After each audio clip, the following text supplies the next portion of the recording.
பத்திரிகை மற்றும் ஊடக நண்பர்களுக்கு இனிய மாலை வணக்கம். ரொம்ப ஃபாஸ்ட்டாக போகுது, எல்லாருமே தேங்க்யூ சொல்லிட்டு ஓடி போயிடுறாங்க. ரொம்ப ஆச்சரியமாக இருக்குது. ஜோரா கையை தட்டுங்க படத்துக்கு நிறைய ஜோரா கை தட்டணும். ஆனால் அந்த தட்டுறதுக்கு முன்னாடியே அவங்க முடிச்சிடுறாங்க ஸ்பீச் எல்லாருமே. முதல்ல Zakir Ali, welcome to Tamil cinema. And Vinish, welcome to Tamil cinema. And more than that, I'm very, very proud and happy to share the stage with Madhu Ambat sir, India's legendary cinematographer. And he deserves a round of applause. And his contribution to Indian cinema is very big. Malayalam சினிமாவில் அவ்வளோ பெரிய contribution. தமிழ்லேயும் வந்து பல அற்புதமான படங்களை கொடுத்த மது Ambat sir. இந்த படத்துக்கு சினிமாட்டோகிராஃபர் நான் வந்து வினிஷ் சொல்லும்போது நான் சொன்னேன், மது அம்பட் சாரா, அவர் இங்கே டைம் கொடுத்தாரு உனக்கு அப்படின்னு சொன்னேன். அவர் சொன்னார், இல்லை சார், மது அம்பட் சார் ரொம்ப பழக்கம், என்னோட மலையாள படத்தில் ஃபஸ்ட்டு அவர் தான் பண்ணாருன்னாரு. அப்போ வந்து எந்தளவு Madhu Ambat sir is very choosy about films. அவர் என்ன படத்தை பண்ணணும்னு நினைக்கிறாருன்னா ரொம்ப சூஸியாக படங்கள் பண்ணுவார். அப்படி ஒரு படமாக ஜோரா கைத்தட்டுங்க படம் பண்ணது வந்து Madhu Ambat sir. You are really great. And in this age, after so many years, 50 years of achievement, you coming and being part of the promotion and supporting a film like this, hats off to you, sir. Hats off to you. God bless you with more health and more films for Indian cinema, for the pride of Indian cinema. Okay, we are really proud of you. And ரொம்ப சந்தோஷமாக இருக்குது. இங்கே வந்து என் நண்பர் ஸ்ரீதர், அப்புறம் வந்து டீனா மேம்லாம் சொன்னாங்க, நாங்கள் பாட்டில் அடித்தோம், யோகி பாபா சார் வந்து எதுவுமே பார்க்கல, எதுவுமே சொல்லனாரு. என் தலையில் அடிச்சிருந்தா பிரச்சனையாக இருக்கும், ஏன்னா மண்டையில் ஃபுல்லாக ரத்தம் வந்திருக்கும். அவர் தலையில் அடித்தா எங்கே வரும்? இவ்வளோ முடி இருக்குது, ஒன்றுமே அது பாட்டில் தான் உடையவே தவிர அவர் மண்டையில் ஒன்றுமே அடிபடாது. அதனால் பாட்டில் அடிச்சா சும்மா சேஃப் தான். அதாவது அவர் ஹெல்மெட்டை தலையிலே வச்சுருக்காரு, அதனால் அவருக்கு பிரச்சனை இல்லை. அதனால் வந்து நீங்கள் எவ்வளோ அடித்தாலும் அவர் தாங்குவாருமா, இங்கே அடித்தாலும் தாங்குவேன், அவ்வளோ நல்ல நண்பர். ஸோ ஸ்ரீதர் வந்து சொல்லும்போது, நான் ஒரு முக்கியமான கேரக்டர் பண்ணியிருக்கேன்னு சொல்லும்போது என்கிட்ட சொன்னார், சார் நான் வந்து பயங்கரமான ஒரு ஆன்டகனிஸ்ட் கேரக்டர் பண்ணியிருக்கேன் அப்படின்னாரு. Sridhar, waiting to watch. இந்த படத்தில் என்ன மாதிரி ஒரு பயங்கரமான ஆன்டகனிஸ்ட் பண்ணியிருக்கேன்னு பார்க்கணுன்னு ஆசைப்பட்றேன்ப்பா. வாழ்த்துக்கள், உன்னுடைய நடிப்பு கரியர் மிக பெருசாக வரணும். டீனா மேம், உங்களுடைய ரசிகர் நாங்கள்லாம். ஆக்ஷன் பேக்டு நீங்கள் இந்த படத்தில் என்ன மாதிரி கேரக்டர் பண்ணி நீங்கள் கலக்கிறீங்கன்னு பார்க்கணும். அறிவிப்பாலா, நல்லா பேசுகிறீங்கப்பா, ஒன்றும் பயம் இல்லை. உன்னை படத்தில் நிறைய இடத்துல நல்ல நல்ல விதமாக பார்த்து நாங்கள் சந்தோஷப்படுறோம். உன்னோட வளர்ச்சியை பார்க்கும்போது சந்தோஷமாக இருக்குது. அதுவும் யோகி பாபா சார் உங்களுக்கு இவ்வளோ சப்போர்ட்டாக இருக்கிறத பார்க்கும்போது ரொம்ப சந்தோஷமாக இருக்குது. அண்ட் இன்னும் நல்லபடியாக நீங்கள் வரணும். வினிஷ்க்கு என்னுடைய வாழ்த்துக்கள். வினிஷ், உங்களுடைய தமிழ் வரவு, நீங்கள் ஜோரா கை தட்டுங்கன்னு ஒரு நல்ல ஒரு கான்செப்டோட ஒரு படத்தை கொண்டு வந்திருக்கீங்க. எங்கிட்ட ஒரு மாதமாக பேசிகிட்டே இருக்கீங்க, இந்த படத்தை நான் உங்களுக்கு காமிக்கிறேன் சார், நாளைக்கு காமிக்கிறேன் சார், நாளைக்கு காமிக்கிறேன், நாளைக்கா, அப்புறம் நாளன்னைக்கு காமிக்கிறேன், அப்புறம் நாளன்னைக்கு காமிக்கிறேன் சொல்லிகிட்டே இருக்காரு, காமிக்கவே இல்லை. கடைசியில் நேற்று வந்துட்டு, சார் காமிக்கிறேன் சார், ஆனால் நீங்கள் ஃபங்க்ஷன் வாங்க சார்னாரு. எங்க ஒரு மாதமாக பேசிட்டே இருக்கீங்க படம் காமிக்கிறேன்னு, ஆனால் இப்போ வந்து ஈவெண்ட்டுக்கு வாங்கன்னு சொல்கிறீங்களே என்ன? இல்லை சார், இந்த ஈவெண்ட்டுக்கு வாங்க சார், அப்புறம் படம் காமிக்கிறேன், எனக்கு போனஸ், நான் படம் ஈவெண்ட்டுக்கு வந்தால் படம் காமிக்கிறேன்னு. வந்தவரை யோகி பாபா சார் கேட்டார், சார் நீங்கள் படம் பார்த்துட்டீங்களான்னாரு. இன்னும் காமிக்கல சார் அப்படின்னு சொன்னேன். ஸோ வினிஷ், உங்களுடைய அந்த முயற்சி பிடிச்சிருக்கு. அன்பாக பேசி எல்லோரும் இது பண்ணுறது.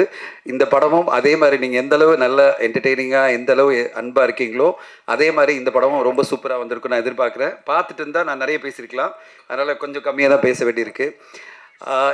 கடைசியாக மட்டும் பேசல, முக்கியமாக பேசணுன்னா யோகி பாபா சாரை பற்றி பேசணும். நான் கலகலப்புலேருந்து நான் அவரோட ட்ராவல் பண்ணிகிட்ருக்கேன். கலகலப்பு, தியா வேலைசேனகுமார், அது பிறகு பல ஜேர்னி நான் பார்த்துருக்கேன். அவருடைய வளர்ச்சி, அவருடைய சக்ஸஸ் எல்லாமே அவருடைய உழைப்பு, அவருடைய திறமை, அவருடைய அந்த முயற்சி. இன்ஃபேக்ட் பெரிய இன்ஸ்பிரேஷன் ஃபார் பல பேருக்கு பெரிய இன்ஸ்பிரேஷன். நான் வந்து கலகலப்பு ஷூட்டிங் அப்போ பார்த்துருக்கேன். அங்கே ஒரு காரைக்குடியில் ஒரு ஷூட்டிங்கில் பின்னாடி நின்றுட்டு ஒரு சின்ன கேரக்டர் சுந்தர் சி சார் கொடுத்தாரு. அப்புறம் தியா வேலைசேனகுமார், நாங்கள் வந்து இங்கே மயிலாப்பூரில் ஒரு இடத்துல ஷூட் பண்ணிகிட்ருக்கோம். அந்த பில்டிங்கில் எல்லா அடிதடி ஹாலும் கூட ஒன்றா நின்றுட்டு இருந்தார். அப்போ நான் ஷூட்டிங்கில் இருக்கும்போது பார்க்கும்போது என்கிட்ட வந்து, சார் நான் தான் யோகி பாபு அப்படின்னு பேசியிருந்தார். அப்போல்லாம் நம்ம வந்து ஷூட்டிங் ஸ்பாட்டில் பார்க்கும்போது ஓகே இவரும் ஒரு கேரக்டர் ஏதோ பண்ணுறாரு அப்படின்னு நினைப்போம். ஆனால் அதுக்கு பிறகு என்ன மாதிரி ஒரு வளர்ச்சிகள், என்ன மாதிரி அற்புதமான படைப்புகள். இப்போது சமீபத்தில் டூரிஸ்ட் ஃபேமிலி படத்தில் அவருடைய காமெடி, அந்த கவுண்டர் காமெடியை அவ்வளோ பேர் அப்ரிஷியேட் பண்ணி அவ்வளோ இடத்துல சிரிக்க வச்சுருந்தார். அந்த படைப்பில் அவருக்கு ஸ்கோப் இருந்ததுன்னா அற்புதமான ஒரு நடிப்பை கொடுக்குற ஒரு கலைஞனாக யோகி பாபு இருக்கார். அவரை நம்ம எல்லோருமே என்கரேஜ் பண்ணணும், வாழ்த்தணும். அட் த சேம் டைம் சில பேர் வந்து திடீர்னு மேடை கிடைச்சதுன்னா ப்ரொமோஷனுக்கு வரதில்லை, ப்ரொமோஷன் வரதுக்கு 7 lakhs கேட்குறாரு அப்படின்னு சில நண்பர்லாம் சொல்லும்போது எனக்கு ஷாக்காக இருந்தது. ஏன்னா அவரை நான் பல ப்ரொமோஷனில் பார்த்துருக்கேன். இப்போ இந்த ப்ரொமோஷனுக்கு அவங்க கூப்பிட்ட உடனே அவர் சொன்னது, நான் ஷூட்டிங் போனேன் சார், அதுக்கு முன்னாடி எனக்கு 1 மணி நேரம் நான் வந்துடுறேன் இந்த படத்துக்கு அப்படின்னு அவர் சொன்னார். ஸோ அதை வந்து என்கிட்ட டைரக்டர் சொல்லும்போது நான் அப்போ வந்தோடனே கேட்டேன், எதுக்கு இப்படியெல்லாம் பேசுகிறாங்க உங்களை பற்றி, எனக்கு தெரியவே இல்லை சார் அப்படின்னாரு. ஒரு விஷயம் என்னென்னா, ஒரு தயாரிப்பாளராக இருந்தாலும் சரி, யாராக இருந்தாலும் சரி, ஒரு படைப்பாளியோ இல்லை ஒரு நடிகரையோ குறை சொல்கிறதுக்கு முன்னாடி உண்மை என்ன நம்ம தெரிஞ்சுக்கிட்டு பேசினா நல்லாயிருக்கும். அந்த படத்தில் அவருடைய கேரக்டர் என்ன, எவ்வளோ முக்கியத்துவமான கேரக்டர், அவர் வந்து உண்மையிலேயே இந்த படத்தில் அவர் முக்கியமான ஒரு கேரக்டர் பண்ணியிருக்காரு, ஒரு 10-15 நாள் ஆக்ட் பண்ணியிருக்காருன்னா அவரை ப்ரொமோஷன் கூப்பிட்றதுலேயும் ஒரு லாஜிக் இருக்குது. அதை ப்ரொமோட் பண்ண வேண்டியதும் அந்த நடிகருடைய கடமையாக நான் பார்ப்பேன். இந்த படத்தில் அவர் தான் ஹீரோ, 25 நாள் 30 நாள் நடிச்சிருக்காரு. அப்போ ப்ரொமோஷன் வர்றதுன்றது அவருடைய கடமை, அது வந்திருக்காரு. அப்படி இல்லாமல் அவரை பல படங்களில் நான் பார்த்துருக்கேன் கேமியோ, நான் படங்கள் பார்த்துட்டு இருக்கிறதோடு சொல்கிறேன். அவர் படங்களில் கேமியோவை கூப்பிடுவாங்க. திடீர்னு பார்த்தா ஒரு 2 சீனில் இருப்பார். திடீர்னு பார்த்தா ஒரு நாள் நடிச்சிருக்காருன்னு நினைக்கிறேன் அந்த படத்தில். அந்த படத்தினுடைய ப்ரொமோஷனுக்கெல்லாம் அவர் வந்து உட்காரணும்னு நினச்சிக்கிறது எந்த அளவு நியாயம்னு எனக்கு புரியல. ஸோ ப்ரொமோஷன் வரதில்லை யோகி பாபு அவர்கள். அவர் வந்து பாஸ் கேட்குறார் ப்ரொமோஷன் வரது அப்படின்னு சொல்லிட்டு ஒரு ராங்கான அலிகேஷன் பண்ணும்போது அவர் ப்ரொமோஷன் வரனாலே பயப்பட வச்சுருவாங்க போல இருக்குது. இப்படியெல்லாம் பேசக்கூடாதுன்றது என்னுடைய தாழ்மையான வேண்டுகோள். உண்மையை தெரிஞ்சுக்கிட்டு பேசுங்க. உண்மையிலே அவர் அந்த படத்தில் என்ன கேரக்டர் பண்ணியிருக்காரு, எத்தனை நாள் நடிச்சிருக்காரு, அவரை ப்ரொமோஷனுக்கு ப்ராப்பராக இன்வைட் பண்ணாங்களா, அதெல்லாம் இன்வைட் பண்ணி அவருடைய டேட் வாங்கினாங்களா. ஏன்னா ஒரு நடிகர் வந்து தொடர்ந்து படங்கள் பண்ணிகிட்டு இருக்கும்போது 10-15 படங்கள் பண்ணிகிட்டு இருக்கும்போது ஒரு டேட் முன்னாடியே வாங்கணும் ப்ரொமோஷனுக்கு. அந்த டேட்டை வாங்கின பிறகு அவர் வரலன்னா ஏன் வரலன்னு கேட்குறதுல எல்லா நியாயமும் இருக்குது. அது இல்லாமல் சகட்டு மேடிக்கு மேடை கிடைச்சதுன்னு சொல்லிட்டு ஒரு கலைஞனை எந்த விதத்திலையும் பாதிக்கக்கூடாதுன்றது என்னுடைய தாழ்மையான வேண்டுகோள். ஊடக நண்பர்கள் எல்லோருமே அவருக்கு இந்த புரிதலோடு அவருக்கு சப்போர்ட் பண்ண நான் எதிர்பார்க்குறேன். அவரோட அடுத்த படம் நான் பண்ணுறதுக்காக இதெல்லாம் நான் பேசலை. உண்மை பேசணும். எப்போவுமே ஒரு கலைஞரை ஹர்ட் பண்ணுற மாதிரி, அதாவது காயப்படுத்துகிற மாதிரி நம்ம வார்த்தைகளை சொல்லிவிட்டு அவர் ஏதோ எல்லா படங்களுக்கும் ஏதோ துரோகம் பண்ணுற மாதிரி, ஏதோ ப்ரொமோட் பண்ணாமல் எல்லா படங்களும் இது பண்ணுற மாதிரிலாம் பேசுகிறது என்னை பொறுத்தவரைக்கும் ஏற்றுக்கவே முடியாது. நான் அவரோட வந்து காற்றின் வழி ஒரு படத்தில் வந்து திடீர்னு ஒரு டிஸ்கஷன் போது சொன்னாங்க, சார் அவரை ஒரு கேமியோ பண்ண சொல்லலாம் அப்படின்னும் போது நான் ஃபோன் பண்ணி சொன்ன உடனே சொன்னார், சார் எப்போ சார் வந்துடுறேன் சார், ஷூட்டிங் ஈவினிங் வச்சுக்கலாமா சார், வந்து ஆஃப் டே இல்லை ஃபுல் டே இருந்து என் கூட ஷூட்டிங் பண்ணி முடிச்சு போயிட்டு மறுநாளே வந்து டப்பிங் பண்ணி கொடுத்துட்டு அப்படியே போயிட்டார். ஸோ நம்ம கூப்பிட்டா போகிறோம், நம்ம கரெக்டான கேரக்டராக அது இருந்தாலே போகிறோம். அப்போ அந்த படத்தினுடைய ப்ரொமோஷன் நாங்கள் யோகி பாபு சார் வாங்கன்னு கேட்குறது நியாயமே கிடையாது. ஏன்னா அது ஆஃப் டே 1 டே வந்துட்டு போனார், ஒரு 2 சீன் வந்துட்டு போனான்றதுக்காக நீங்கள் ப்ரொமோஷனில் வந்து காட்டிச்சு பண்ணுங்கன்றது எந்த வகையில் நியாயம்? அந்த மாதிரி நம்ம படைப்பில் எந்த அளவு அவருடைய இன்வால்மெண்ட் இருக்கோ அதுபடி அவருடைய டேட்டை கேட்குறதும் ப்ரொமோஷனில் பார்ட்டிசிபேட் பண்ண சொல்கிறதும் நியாயமான விஷயமா இருக்கும். நம்ம ஊடகங்கள் எல்லோருமே அவருக்கு அந்த வகையில் புரிதலோட சப்போர்ட்டாக இருக்கணுன்றது என்னுடைய கோரிக்கை. இந்த படம் 16ஆம் தேதி வருது. அண்ட் 16ஆம் தேதி ஒரு ஆச்சரியமான விஷயம் என்னென்னா, 3 கலைஞர்களும் காமெடினாக இருந்து இன்றைக்கி அவங்க ஹீரோ நடிக்கிற படங்கள் வருது. ஒன்று வந்து சந்தானம் சாரனுடைய டிடி நெக்ஸ்ட் லெவல் அப்படின்ற படம், இன்னொன்று வந்து சூரிய சாரனுடைய படம் மாமன் வருது. அட் த சேம் டைம் நம்முடைய யோகி பாபா சாரனுடைய படம் காமெடியனாக இருந்து அவர் ஒரு மெயின் ப்ரொடகனிஸ்டாக இருக்கிற ஜோரா கைத்தட்டு படமும் வருது. 3 காமெடியனுடைய படம் ஹீரோவா, காமெடியன் சொல்லாமல் 3 காமெடியன் ப்ரொடகனிஸ்டாக நடிக்கிற படம் 3 படங்கள் வருது இந்த 16ஆம் தேதி. கண்டிப்பாக தமிழ் சினிமா ஆடியன்ஸ்க்கு ஒரு மிகப்பெரிய என்டர்டெயின்மெண்ட் காத்திருக்குன்னு நினைக்கிறேன். 3 படமும் சிறப்பாக வெற்றி எடுன்னு எதிர்பார்க்குறேன். ஒரு விஷயம் மட்டும் சொல்கிறேன். ஒருத்தர் சொன்னார், எடிட்டர் சொன்னார், 6-7 பேர் வந்தாங்க, 6-7 பேர் வந்து எல்லாமே யோகி பாபு சாருக்கு வந்து நாங்கள் டேட் வாங்க போகிறோம், நாங்கள் படம் பண்ண போகிறோன்னு. யோகி பாபு சார் ஒன்று சொல்கிறேன், எங்கிட்ட வந்து தமிழ் ஃபிலிம் ஆக்டிவ் ப்ரொடியூசர் அசோசியேஷனில் டீட்டெயில்ஸ் அனுப்புவாங்க யாரெல்லாம் நடிக்கிறாங்கன்னு. பல ப்ரொப்போஸில் பார்த்தா யோகி பாபு ஹீரோன்னு போட்டிருக்கோம். நான் வந்து கேட்பேன், டேட் வாங்கிட்டீங்களா அப்படின்னு சொல்லிட்டு. ஸோ அந்தளவு உங்களுக்காகவே பல கதைகள் உருவாகிட்டு வருது. பல இயக்குநர்கள் உங்களை நம்பி உங்கள் மூலமாக லான்ச் ஆகி அவங்களுக்கு ஒரு கரியர் கிடைக்காதான்னு நம்ம காத்துட்ருக்காங்க. இந்த மாதிரி நிறைய படைப்புகள் வரணும். At the same time hero நடிக்கும்போது கொஞ்சம் கம்மியாக சம்பளம் வாங்கிக்கணும்னு கேட்டுக்கிறேன். நீங்கள் காமெடியில் பண்ணும்போது பர் டேக்கெல்லாம் கொஞ்சம் எக்ஸ்ட்ரா வாங்கிக்கிங்க, ஒன்றும் ப்ராப்ளம் இல்லை. உங்களை நம்பி ஹீரோவாக ஒரு படம் நாங்கள் பண்ணோம்னா எந்த ப்ரொடியூசர் பண்ணாலும் சார் கன்செஷன் சார் அப்படின்னு சொல்லுங்கள். என்கிட்ட எஜ்ஜே சூர்யா சார் உதவி சொல்லியிருக்காரு, அதை உங்களுக்கு நான் சொல்லிடுறேன். எஜ்ஜே சூர்யா சார் என்ன சார், நான் உதவி போய் பேசும்போது, சார் வில்லனா நடிக்கணும் கூப்பிட்டீங்கன்னா எனக்கு இந்த சம்பளம் கொடுக்கணும், நான் ஹீரோன்னு சொல்லுங்கள், நீங்கள் சொல்கிற சம்பளத்தை எடுத்துக்கிறேன்னாரு. சரியா சார், ஏற்றுக்கிறீங்களா சார்? இங்கே இருக்கிற இந்த இது மூலமாக எல்லோரும் சொல்கிறேன், கிளியர் கட்டாக அவர் சொல்கிறாரு, யோகி பாபு சார் என்ன அனௌன்ஸ் பண்ணியிருக்காருன்னா, என்னை ஹீரோவாக படத்தில் வச்சிங்கன்னா நீங்கள் ஃபிக்ஸ் பண்ணுற சம்பளத்தை நான் நடிக்கிறேன் சொல்லியிருக்காரு. எல்லா தயாரிப்பாளர்களும் வரப்பிரசாதான் நான் பார்க்குறேன். அவருக்கான கதைகள் பலது இருக்குது. பல டைரக்டர்கிட்ட அந்த படங்கள் எல்லாம் யோகி பாபு சார் ஹீரோவாக நடித்து தமிழ் சினிமாவுக்கு பல வெற்றி படங்களை கொண்டு வரணும்னு கேட்டுக்கிறேன். யோகி பாபு சார் என்றைக்கும் உங்கள் முருகன் உங்கள் கூடவே இருப்பார், பல வெற்றிகளை கொடுப்பாரு. யாரும் உங்களை ஒன்றும் பண்ண முடியாது. உங்கள் வெற்றிகள் பல மடங்கு உயர்ந்துகிட்டே இருக்கும். இன்னும் பல வருஷங்கள் கொடி கட்டி பரப்பிங்கன்னு வாழ்த்து சொல்கிறேன். இந்த படம் ஜோரா கையை தட்டணும். எல்லா மக்களும் கைத்தட்டி ரசித்து மிகப்பெரிய வெற்றி படமாக மாற்றுவாங்கன்னு எதிர்பார்க்குறேன். அண்ட் வாய்ப்பு கொடுத்ததுக்கு நன்றி. ஊடக நண்பர்கள் அனைவருக்கும் மிக்க நன்றி. Thank you so much. Thank you so much sir. இந்த I am so happy to be a part of JKT ஜோரா கைத்தட்டு. எனக்கு சுஜா கேரக்டர் பண்ணியிருக்கேன். It's a journalist cum reporter character பண்ணியிருக்கேன் த்ரூ த மூவி. அண்ட் எனக்கு இந்த வாய்ப்பு கொடுத்த டைரக்டருக்கு ரொம்ப நன்றி. ஸோ ஆக்சுவலி இது வந்து ஃபஸ்ட்டு கால் டேட் வந்தது எனக்கு 2022 அப்போ ஒரு கால் டேட் வந்தது. ஸோ நெக்ஸ்ட் வந்து 2023. ஸோ 2024 ஃபுல்லாக எடுத்துக்கிட்டாங்க. It's 3 years completely 3 years of hard work. இந்த வருஷம் எனக்கு ரிலீஸ் ஆகும்போது ஐ எம் ஸோ ஹாப்பி. எல்லாருமே தேட்டரில் பாருங்கள், சப்போர்ட் பண்ணுங்கள். Thank you so much. Thank you so much. அடுத்தபடியாக I'd like to invite Arun Bala அவர்கள். எல்லாருக்கும் வணக்கம். என் பேர் அருண் பாலா இல்லைங்க, அருவி பாலா. அதுக்கு ரொம்ப நன்றி. வந்திருக்கும் பத்திரிகை அனைவருக்கும், மீடியா அனைவருக்கும். எனக்கு கொஞ்சம் நர்வஸாக இருக்குது, பேசணுன்னா கொஞ்சம் லைட்டாக ஸ்கிரிப்ட் இல்லாமல் கொஞ்சம் உதறது, வேறு எதுவும் இல்லை. ஏன்னா தப்பாக பேசினா மன்னிச்சிருங்க. ஃபஸ்ட் வந்திருக்கவங்க அனைவருக்கும் நன்றியும் வணக்கம் தெரிஞ்சுக்கிறேன். இந்த படம் வந்து எனக்கு கொஞ்சம் ஸ்பெஷல். ஏன் அப்படின்னா இந்த படத்து மூலியமாக தான் எனக்கு வேட்டைன்ற வாய்ப்பு கிடச்சிது. ஏன்னா நாளைக்கு ஷூட் வச்சுட்டு இன்றைக்கி நைட்டு வந்து நான் கிளம்பணும்னு சொல்லிட்டு வினிஷ் சார்ட்ட போய் நிற்கும்போது இல்லவே முடியாதுன்னு சொல்லாமல் என்னை சீக்கிரம் முடிச்சு அனுப்பிச்சினது வினிஷ் சார் தான். அதுக்கு முன்னாடி மது அம்பட் சார் தான் இந்த படத்துக்கு கிடைக்கிறதுக்கு காரணமாக இருந்தது. அன்றைக்கி வந்து சும்மா போய் பார்க்க போனவொடனே இவன் நல்லா இருக்கானே, இவனே நடிக்க சொல்லுவோம் அப்படின்னு சொன்னது வினிஷ் சார். ஸோ அப்படி தான் இந்த படம் வந்து ஜேர்னி ஆரம்பித்தது. இந்த மேடையை நான் யூஸ் பண்ணி நான் மது அம்பட் சாருக்கு அவருடைய சினிமா வாழ்க்கையின் 50வது வருஷ வாழ்த்துக்களை நான் தெரிவிச்சுக்கிறேன்.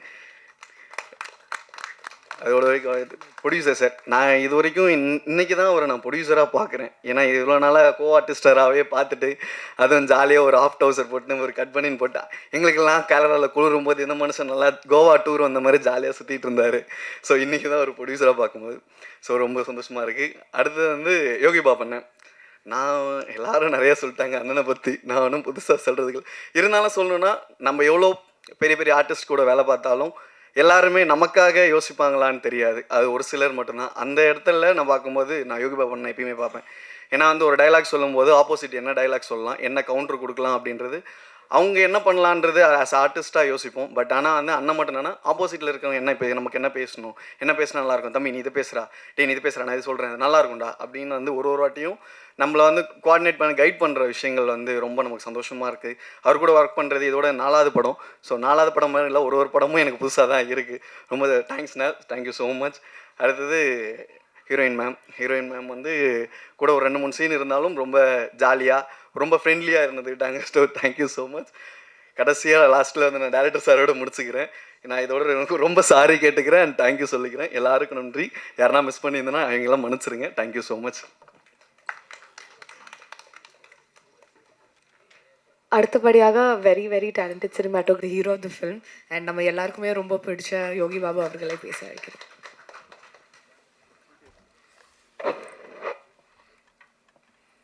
வணக்கம்ப்பா, எல்லாருக்கும் வணக்கம்.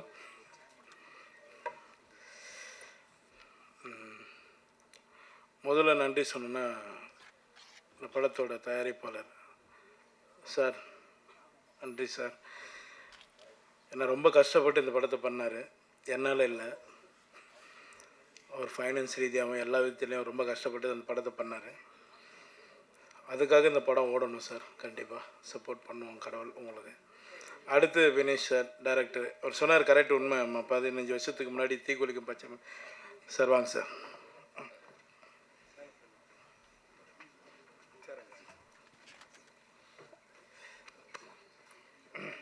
பேசுகிறீங்களா சார்?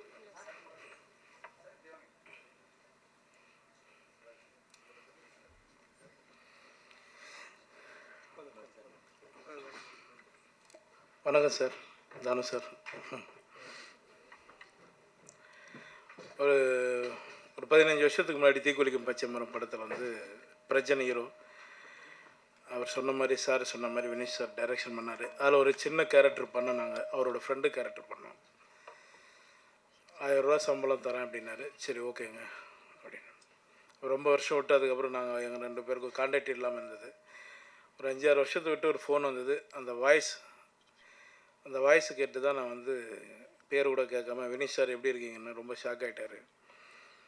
ஏன்னா நான் பழசை மறக்க மாட்டேன். நமக்கு ₹1 ₹2 கொடுத்தனையும் நான் மறக்க மாட்டேன். அதுக்கப்புறம் நான் பேச ஆரம்பித்தேன். பேசி வாங்க சார் நேரில் மீட் பண்ணலாம் அப்படின்னு. ஒரு 5 நிமிஷம் தான் லைன் சொன்னார். அவரோட பிரச்சனையும் சொன்னார். ஓகே படம் பண்ணலாம் சார், நீங்கள் படம் ஸ்டார்ட் பண்ணுங்க அப்படின்னு. பண்ண படம் தான் இந்த படம். இந்த படத்தில் நடித்த எல்லாருக்குமே நான் நன்றி தெரிவிச்சுக்கிறேன்.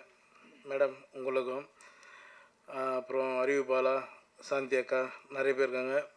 மது அம்பட் சார் வந்து அவர் சார் சொன்ன மாதிரி அவருக்கு வயசாகலைங்க இன்னும். எனக்கு ஒரு கதை சொல்லியிருக்காருங்க, டைரக்ட் பண்ண போகிறாரு.